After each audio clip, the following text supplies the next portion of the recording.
Hello guys, welcome back to channel. आप सभी का स्वागत है आपके अपने यूट्यूब चैनल महक के ब्लॉग्स में। तो गाइस, आज महक की तबीयत थोड़ी ठीक है, तो मैंने सोचा कि चलो आप लोगों के साथ मैं इसको वीडियो में लेके आता हूँ। ठीक है, उस दिन क्या हुआ था और सारी चीज़ें आज आप लोग क्लियर करेंगे। प्रेगनेंसी से रिलेटेड बेबी का प्लान क्या है वो भी आप लोगों को बता देंगे हम लोग। ठीक है, क्योंकि डॉक्टर ने हम लोगों को जो चीज़ें बताई है उसके लिए हम लोग आपको बताना चाहते हैं कि हम लोग क्या क्या चीज़ें वहाँ पे उन्होंने बताई है। ठीक है, और बहुत सारे लोग कमेंट करके बोल रहे थे महक के लिए, उन्होंने प्रार्थना भी करी। ठीक है, कि सब चीज़ें प्लान अच्छी तरीके से हो जाए और महक की हेल्थ जल्दी से जल्दी ठीक हो जाए। उसके लिए थैंक यू सो मच हमारे सभी सब्सक्राइबर को, जिन्होंने हम लोग को इतना सपोर्ट करा और ऐसे मुश्किल समय में भी हम लोग की प्रार्थना करी उन्होंने। क्योंकि देखो, हेल्थ से बढ़ के कोई चीज़ नहीं होती गाइस। आज यहाँ पर महक आप लोगों के साथ में बैठी हुई है, भगवान का शुक्रगुजार हूँ मैं। क्योंकि ऐसे टाइम पे हम लोगों को और हमारी पूरी फैमिली किसी ने कुछ भी खाया पिया नहीं, लेकिन सिर्फ महक के लिए खड़े रहे और एक ही चीज़ सोची कि बस जल्दी से जल्दी अपनी बहू, हमारी बेटी, ठीक है, मम्मी और पापा ने, और यहाँ पे महक आ जाए घर पे। तो उसी के लिए हम लोग लगे रहे पूरी फैमिली। और आज महक यहाँ पे बैठी हुई है, लेकिन अभी भी कुछ कुछ चीज़ें टेस्ट बाकी है जो कि हम अभी करवाने जाने वाले हैं। जल्दी आप लोगों को पता चल जाएगा ब्लॉग के अंदर। तो बताना चाहूँगा गाइस कि देखो, अभी आप लोगों को हम लोगों ने शेयर करा था कि महक की प्रेगनेंसी को भी हम लोगों ने अभी तक रिवील नहीं करा था, लेकिन जब सिचुएशन ऐसी बन गई तो हम लोगों ने सोचा कि आप लोगों के साथ में सारी चीज़ें क्लियर कर भी देते हैं। क्योंकि बहुत सारे लोगों को अभी भी डाउट है कि आखिर क्या रीज़न है और क्या मैं प्रेग्नेंट है या नहीं है। ठीक है, बेबी का आप लोगों का क्या प्लान है, वो सारी चीज़ें हम लोग आपके साथ में शेयर करने वाले हैं गाइस। तो देखो गाइस, हम लोगों ने आप लोगों को बताया था कि अब धीरे धीरे करके हम लोग स्टेबल होने वाले थे और ऐसी सिचुएशन हम लोगों के साथ में बन गई जहाँ पे महक की तबीयत ख़राब हो गई। तो काफ़ी ज़्यादा देखो, हॉस्पिटल का काम आप लोग भी जानते हैं कि कितना ज़्यादा कॉस्टली होता है, सारी चीज़ें मैनेज करना मुश्किल हो जाता है एकदम से। जब मैं इस वीडियो में आगे बढ़ने से पहले आप लोगों को एक कमाल की वेबसाइट के बारे में बताने वाला हूँ। इस वेबसाइट की शुरुआत हुई थी ना, वो टर्की कंट्री से हुई थी और वर्ल्ड वाइड में काफ़ी ज़्यादा फेमस वेबसाइट है। आप लोगों ने देखा होगा जो बहुत सारे कमर्शियल पेज होते हैं इंस्टाग्राम के ऊपर, उस पर काफ़ी अच्छे फॉलोअर्स होते हैं। वो किसकी मदद से होते हैं? इन्हीं वेबसाइट की मदद से होते हैं। तो आप लोग भी इसका इस्तेमाल करके अपने लाइक्स और फॉलोअर्स को बढ़ा सकते हो और बहुत ही अच्छी वेबसाइट है। ठीक है, आप लोग कुछ नहीं करना है, आप लोगों को डिस्क्रिप्शन में एक लिंक मिल जाएगा जिसको आपको कॉपी कर लेना है। कॉपी करने के बाद में आप लोग जैसे इसको गूगल के ऊपर पेस्ट करोगे, वहाँ पे आप लोगों के पास में एक वेबसाइट खुल के आ जाएगी जहाँ पे आपको अपना इंस्टाग्राम लॉगिन करना है। जैसे आप लॉगिन करोगे, आपको दो ऑप्शन मिलेंगे वहाँ पे, आपको लाइक्स बढ़ाने या फिर फॉलोअर्स बढ़ाने। जैसे आप फॉलोअर्स पर क्लिक करोगे, देखोगे आपके फॉलोअर्स बढ़ना शुरू हो जाएंगे। तो काफ़ी ज़्यादा सिंपल और आसान है इसको इस्तेमाल करना। ठीक है, लेकिन एक चीज़ का आपको यहाँ पे ध्यान रखना, अपना रियल अकाउंट बिल्कुल भी शेयर नहीं करना है जिस पर काफ़ी ज़्यादा अच्छे फॉलोअर्स हो। आप नॉर्मल नया पेज बनाओ, कोई सा 0 फॉलोअर्स हो, उससे आप लोग शुरुआत करो। ठीक है, और अगर पसंद आती है तो डिस्क्रिप्शन में लिंक है, तो जाके आप लोग चेकआउट कर सकते हैं। एक हॉस्पिटल में एडमिट हुई तो बहुत ज़्यादा खर्चा हुआ हम लोगों का और बहुत ज़्यादा देखो पैसे भी लगे। और हॉस्पिटल में आपको पता है कि कोई भी व्यक्ति हॉस्पिटल जाना पसंद नहीं करता है भाई। और वहाँ पे जब गए हम लोग, क्योंकि एकदम सडनली ये सब हो गया तो हम लोग उसके लिए तैयार थे नहीं दोनों। लेकिन जब हुआ तो फिर हम दोनों ने उसको मैनेज करा कैसे तैसे करके। और अभी भी कुछ टेस्ट बाकी है जो कि हम लोगों को करवाना ज़रूरी है। डॉक्टर ने बोला ये कि ज़रूरी ही है, ये करवाना है आपको। ठीक है, नहीं तो फ्यूचर में प्रॉब्लम हो सकती है। क्योंकि वो जब टेस्ट क्लियर हो जाएंगे तो उसके बाद में सारी रिपोर्ट उनको भी क्लियर हो जाएगी और हम लोग भी बेफिक्र हो जाएंगे दोनों।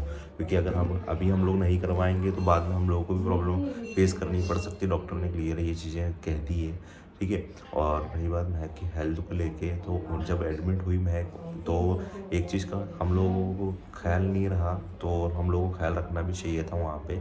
जब होली आई तो होली में भी हम लोगों ने दबा के सेलिब्रेशन करा। हम लोग ये भूल गए थे कि महक की हेल्थ ऐसे समय पर बहुत नाजुक है, तो वहाँ पे हम लोगों को ख्याल रखना चाहिए था। तो महक वहाँ पे भी होली सेलिब्रेशन करा दबा के, उसके बाद पानी में भी रही महक। उसके बाद में जब पूजा थी, ठीक है, अभी 2 पूजा गई अष्टमी की, दशा माता की, तो वहाँ पे भी थोड़ा सा कमज़ोर हो गई क्योंकि खाना व्रत रख लिया। ठीक है, और ऊपर से डाइट वाइट सब कुछ फॉलो करिए नहीं। और उसके बाद में व्रत रखा तो पूरे दिन भर से मतलब पूरी वीकनेस हो गई। उसके बाद में फिर सुबह सुबह जब पूजा करने के लिए जाते हैं तो वहाँ पर ठंडे पानी से नहा लिए। ठीक है, तो बचा कुचा वो जो था, ठीक है, तो और बीमारी ने पकड़ कर ली वहाँ पे। तो एकदम से जब फिर शाम के टाइम पे खाना खाया, जब उपवास था, फास्ट था उस टाइम पे, तो खाना खाया और उसके बाद ऑटोमेटिक बीमारी और वॉमिटिंग होना चालू हो गई वहाँ पे। तो जब ऐसा सबको सीन हुआ तो हम लोग सभी लोग घबरा गए थे। जब हम लोग हॉस्पिटल लेके गए मैक को, तो सारी ट्रीटमेंट वहाँ पे सब कुछ बताया और मैं भी बताई कि आप लोगों को कि अभी वो कैसा फील कर रही है। अभी तो थोड़ा ठीक लग रहा है मुझे और अभी मैं थोड़ा सा अपने आप में भी ऐसा सोच रही हूँ कि यार मैं खुद एक एनर्जेटिक रहूँगी जब भी सबको अच्छा लगेगा। तो मैं इतनी वीकनेस मेरे अंदर आ गई थी कि मुझसे कुछ बैठने की भी नहीं बन रही थी। मतलब मुझे सिर्फ सुबह हो गई या फिर शाम हो गई, मेरे को सिर्फ चक्कर ही चक्कर आते, और मुझे कुछ समझ में नहीं आता और वॉमिटिंग होती। मतलब मैंने सोचा नहीं था कि मेरे साथ ऐसा हो जाएगा एकदम से। मैं इतनी खुश थी, मैंने पूजा पाठ कर ली, देखो भगवान जी के लिए मैंने करी वो तो, लेकिन मेरे को बीमार होना था, मेरे साथ ये चीज़ें होनी थी, वो तो होनी थी। तो ये सब चीज़ें मेरे साथ हुई एकदम से, तो मैं डर गई थी कि यार ये सब क्या हो रहा, किसी की क्या नज़र लग गई या फिर किसी ने कुछ हाय लगा दी। मैंने यही सोचा डायरेक्ट, क्योंकि सब मेरे को हमेशा से मैंने इनको बोला, अब मैं हमारे परिवार में भी हूँ, मेरे परिवार में हूँ या फिर हमारे कास्ट में हमारी जो फैमिली पूरी, मतलब हमारे जितने भी पूरा परिवार है उसमें कुछ ना कुछ मेरे बारे में चीज़ें चलती रहती है, मेरे बारे में बोलते रहते हैं। जब उस चीज़ के बारे में मैंने बहुत सोचा था, बहुत सोचती थी, मैं टेंशन लेने लग गई थी। फिर मैंने सोचा छोड़ो यार, सब अपने आप को देखना है, दूसरों की बातों को ध्यान नहीं देना है। उसके बाद सब कुछ ठीक चल रहा था, कुछ लाइफ में करा अच्छा, हमने गाड़ी भी ली, आप लोगों ने देखा। तो उसके बाद से फिर मेरे को पता नहीं क्या होने लग गया, वापस से मेरे को चक्कर आते, वॉमिटिंग हो रही, और अभी तो ठीक हूँ, थोड़ा सा टेस्ट और भी, और और बाकी ऐसा मेरे नहीं को है इसके हम लोग वो मतलब खाने पीने में किसी चीज़ की कमी रख रहे हैं। पूरा डाइट अच्छी तरीके से, प्रोटीन की चीज़ें, फाइबर, कार्बोहाइड्रेट सब हम लोग अच्छी तरीके से मैक को खिला रहे हैं, पिला रहे हैं। लेकिन होता है ना, जैसे कि आप लोग नहीं जज कर सकते कब क्या हो जाए, सिचुएशन कैसी बन जाए। तो जब हम लोगों के साथ में ऐसी सिचुएशन हुई ना, तो हम लोग पूरी फैमिली वाले डर गए और किसी ने भी खाना नहीं खाया, सब घबरा गए थे और सबसे पहले हॉस्पिटल ले गए। जब उन्होंने, डॉक्टर ने 2 दिन तक ऑब्जर्वेशन में रखा मेरे को, उसके बाद में जब हम लोग को उन्होंने बोला कि हाँ आप ले जा सकते हो घर पे, तब जाके हम लोगों को थोड़ा सा लगा कि हाँ चलो अब ठीक है। जब मैं घर पे आई उसके बाद में भी अभी कुछ भी कर नहीं रही है, अच्छे से रेस्ट करवा रहे हैं और बोलती है हम लोगों को कि मैं ये कर लूँ वो कर लूँ, लेकिन फिर भी हम लोग बोलते हैं कि कोई ज़रूरत नहीं है, सब हो जाएगा काम। तो ज़रूरी नहीं होता कि काम करोगी ही तो ही घर चलेगा, ठीक है। जब तुम नहीं थी तब भी हम लोग संभालते थे और संभाल लेंगे हम लोग। ज़रूरत नहीं है काम नहीं करना, अभी अभी रेस्ट करो अच्छी तरीके से, जब तबीयत सही हो जाएगी जब अच्छा से करना, लेकिन अभी ज़रूरत नहीं है। तो हम लोगों ने समझाया भी सही और अच्छी तरीके से बताया भी सही, बोला भी सही। और खाने पीने में हम लोग किसी चीज़ की कमी रखते, लेकिन अभी जो डॉक्टर ने बोला है उन चीज़ों को थोड़ा सा हम लोग को ध्यान में रख के चलना है। बहुत सारी चीज़ें उन्होंने हम लोग को समझाई है, कुछ इंस्ट्रक्शन भी दिए हैं और बोला भी है कि इनको थोड़ा सा कुछ चीज़ें नहीं खाने का भी बोला है। अभी आप लोग जानते हैं कि जैसे कि मैं को कुछ बहुत सारी चीज़ों का शौक़ है, ठीक है, तो जंक फूड्स नहीं ये भी खाती रहती है, तो उसके लिए भी बहुत मना करा है डॉक्टर ने कि अभी ये सब चीज़ों को अवॉइड करना, क्योंकि इससे क्या होता है मेटाबॉलिज्म कमज़ोर होता है, इम्यूनिटी कमज़ोर होती है और फैट गेन होता है। तो ये चीज़ें अभी बिल्कुल भी मत करना, ठीक है, बिल्कुल भी अभी जंक फूड तो बिल्कुल अवॉइड करना, क्योंकि इससे हेल्थ पे असर पड़ेगा और इम्यूनिटी कमज़ोर होगी तो वापस से बीमार होने के चांसेस बढ़ जाएंगे। तो ये चीज़ें हम लोगों को बोली, तो मैं बोलता ही था स्टार्टिंग से ही कि ये चीज़ें मत करो, और लेकिन फिर भी वो चीज़ें हो रही थी। तो फिर मैं क्या ही बोलूँ, आप लोग कमेंट करके बोलना इनको कि अभी थोड़े टाइम तक जंक फूड अवॉइड करें। देखो मुझे ना डॉक्टर ने भी बहुत मतलब डांट लगाई, ये भी मुझे डांट लगा रहे। पहले तो मैं टेंशन में हूँ, मैं बीमार हूँ, और अभी थोड़ा मुझे अच्छा फील हो रहा है। तो मैंने खुद के लिए सोचा यार अंदर ही अगर आप ज़्यादा सोओगे, ज़्यादा लेटे रहोगे तो और ज़्यादा वीकनेस लगेगी। तो आज तो मैंने सोचा कि उठूँगी, थोड़ा सा फ्रेश होंगी, थोड़ी रेडी होंगी, सबके साथ बैठूँगी। आज मैंने ये डिसाइड करा।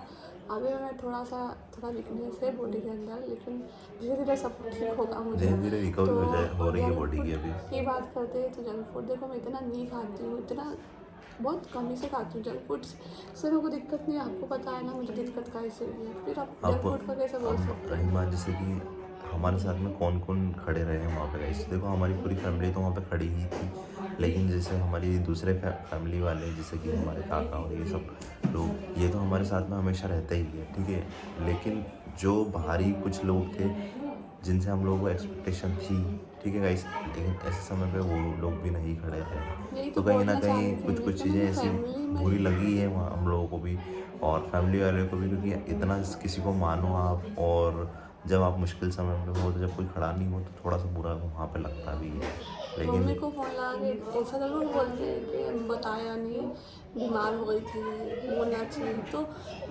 वहाँ पर मम्मी को बोलने लग गए थे। तो मम्मी ने बोला कि मैं आगे रह के फ़ोन थोड़ी पर लगाऊंगी ऐसा सब। नहीं होता गाइस, देखो कुछ चीज़ें ऐसी होती है कि बिना बताए भी आप लोगों को पता चल जाती है, ठीक है। सिर्फ ऐसा नहीं होता है कि हम लोगों को ही पता था, पूरी फैमिली के अंदर ये बात पता थी, ठीक है। और पता लगाने वाला इंसान तो कहीं से पता लगा लेता है, ठीक है। जब 2 दिन तक हम लोगों के ब्लॉग्स नहीं आए थे, वीडियोज़ नहीं आई थी, तो हमारे खुद के सब्सक्राइबर ने हम लोग को मैसेज कर करके व्हाट्सएप पे चाहे या फिर इंस्टाग्राम पे मैसेज कर करके उन्होंने पूछा हम लोगों को कि व्लॉग्स क्यों नहीं आ रहा है, महक दीदी की तबीयत कैसी है, सारी चीज़ें हम लोगों से पूछी उन्होंने। जब वो हम लोगों की इतनी केयर कर सकते हैं हमारे सब्सक्राइबर, तो फिर जो अपने हैं वो केयर नहीं करते ना, तो वो फिर बुरा लगता है कहीं ना कहीं। तो देखो, लेकिन जिससे मुझे उम्मीद है वो तो मेरा ध्यान रख ही रहे हैं, हाँ, तो लेकिन मेन तो मेरा परिवार है। जिनसे बहुत ज़्यादा उम्मीदें थी, मतलब कि हाँ ये तो हमारे साथ हमेशा खड़े रहेंगे, हमेशा हम लोग को सपोर्ट करेंगे, वो उन्होंने सपोर्ट नहीं करा, उन्होंने नहीं करा ना, तो वहाँ पे थोड़ा दिल दुखा हम लोगों का, क्योंकि वो हमेशा व्यक्ति बोलते थे कि हमेशा आपके साथ में खड़े रहेंगे, स्टैंड रहेंगे, ठीक है, बहुत बोला। लेकिन जब ऐसी सिचुएशन फंसी, ये सब कुछ हुआ, तब खड़े नहीं हुए, तो बुरा लगा वहाँ पे। लेकिन कोई ना, ठीक है, आप लोग महक के लिए प्रार्थना करना और जल्दी महक ठीक हो जाए, और हम लोगों का जो प्लान है वो अच्छे से हो जाए बस कंप्लीट, ठीक है। मिलते हैं आपको, bye bye, thanks for watching guys.